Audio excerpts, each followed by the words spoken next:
Shalom and welcome to my channel. Pesach, Passover, is right around the corner. On this holiday, we're celebrating the freedom of the nation of Israel from slavery in Egypt. In this video, we're going to talk about what true freedom is and how we can find freedom in our own lives. And we're going to watch amazing clips from a speech given by Sasha Troufanov, a 29-year-old Israeli who was held hostage in Gaza for 497 days. So when we think of enslavement, our first thought is the physical enslavement, right? Being a slave to someone else physically. Sadly, even today, we have 59 hostages still held by Hamas in Gaza.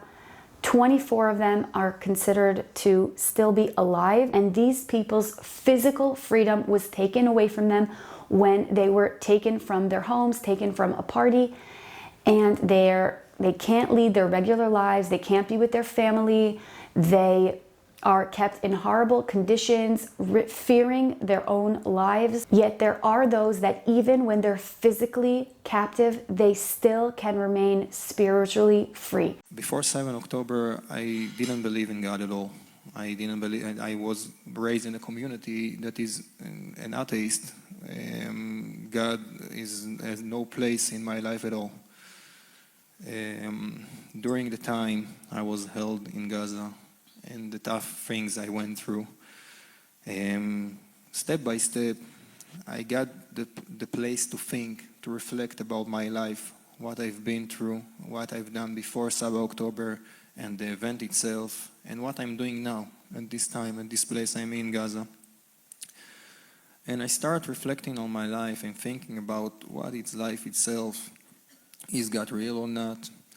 And I came to understanding that there is God, and it gave me a lot of strength, believing, being able to pray, being able to find strength from prayer, being able to understand that, well, maybe I'm in a tough moment right now. Maybe God moved me in a place that is, well, it's a tough place. You are very sad, you are alone, you feel very vulnerable, but it's my choice what I'm doing with it. I can be sad, I can be depressed, or I can find strength to do things that will help me get out of this situation, to find happiness, even if there is not a lot to be happy be happy for. Well, I choose the second choice, and it's helped me a lot. During the time, it helped me when my life was in danger. It helped me in tough situations. It helped me going through hardships. So the belief in God, as well as helped me physically, it's always also helped my soul a lot. And I'm so grateful that I've been able to find this belief in God during this tough time.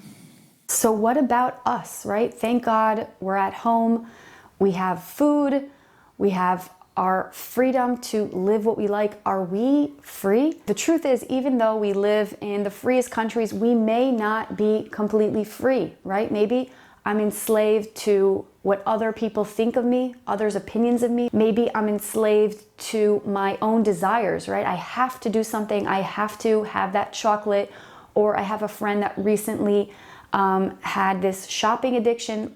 Thank God she was able to break free, but maybe I have to get those items. Another huge one is maybe I'm enslaved to my own emotions, right? Frustration, fear, anger. When an emotion is taking hold of you, you're not free, right? I think every mom occasionally will lose her cool. And at that moment, you are not free and you feel it. I am being enslaved at this moment. Well, my life was pretty good. I had a good job.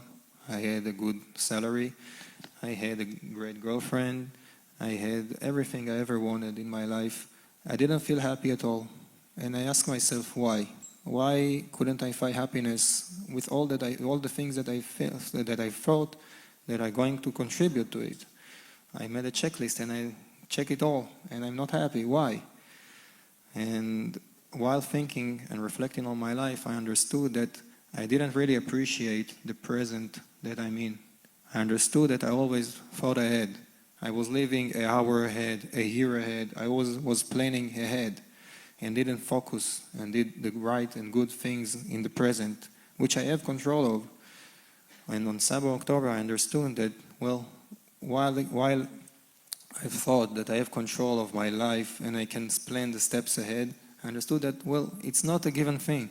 You can think that you will get to a certain point in your life, but God have other plans for you.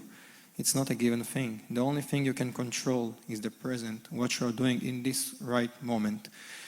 And I made a promise to myself that when I get out, if I get out, and if God willing will reunite me with my family and my girlfriend and my friends, I will do each and every moment of my life something meaningful, something that it helps me be a better human being, that helps the community I'm in, that helps my friends, and I try to do the right thing. So when the time comes and I have the moment to think about my life, I will not regret anything. I will say, each and every moment I had the choice to choose what I'm doing, I will do the right thing. So what is true freedom? It's living in alignment with your godly soul and your values. Being able to shine your light without any barriers, right? So it's not just about escaping slavery, but it's about choosing a higher purpose, choosing to serve God. You know that feeling when you're being true to your higher self, right? Not to your emotions or your lower self, but you're living authentically without any external forces on you. For me, this can mean speaking my truth about Israel or about Judaism. And I know that, I will get hate comments or free Palestine or looks like a nice apartment that you stole from the Palestinians and things like that. So I try not to let it faze me, right? I try to be authentically myself, even if it's not easy. What about you? Maybe you could share some examples when you felt that you did something or do something that is true to yourself. I would love to hear in the comments below. Every year on that night, we sit and tell the story to our children of how we left Egypt, generation after generation. Jews from all over the world told this story to their children, whether they lived in Yemen or France or all over the world. They told this story. And it's funny, there's a lot of different traditions on this night. My friend who's Moroccan, they hit each other with onion, and there's lots of different traditions, but whatever it is, it worked. And we continue to tell this story for all these generations. The Hasidic perspective teaches us that it's not just a national event of leaving Egypt, but every person, every day, is leaving their own Egypt. In Hebrew, Egypt, Mitzrayim, Meitzarim, things that are constraining our soul, that are bringing us down. So how can we break free? So first of all, each of us can think to ourselves, when am I not free? When am I being enslaved to a thought, an emotion, a bad habit that I want to break free of? One way to help us break free on Pesach is the power of emunah, the power of faith, because Pesach is the ultimate reminder of believing in God and believing in His guidance. On Seder night, right? Leil HaSeder, the night of order. And Israelis like to say, how are you doing? They say, Hakol beseder. Everything is okay. Everything is in order. Why do I have this circumstance in my life that I have to deal with?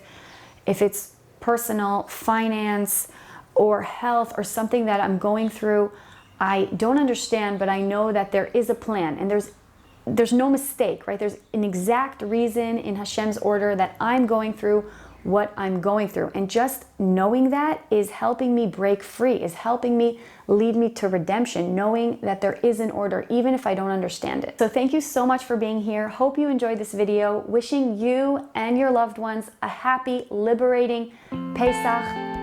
Shalom, and I hope to see you in the next video.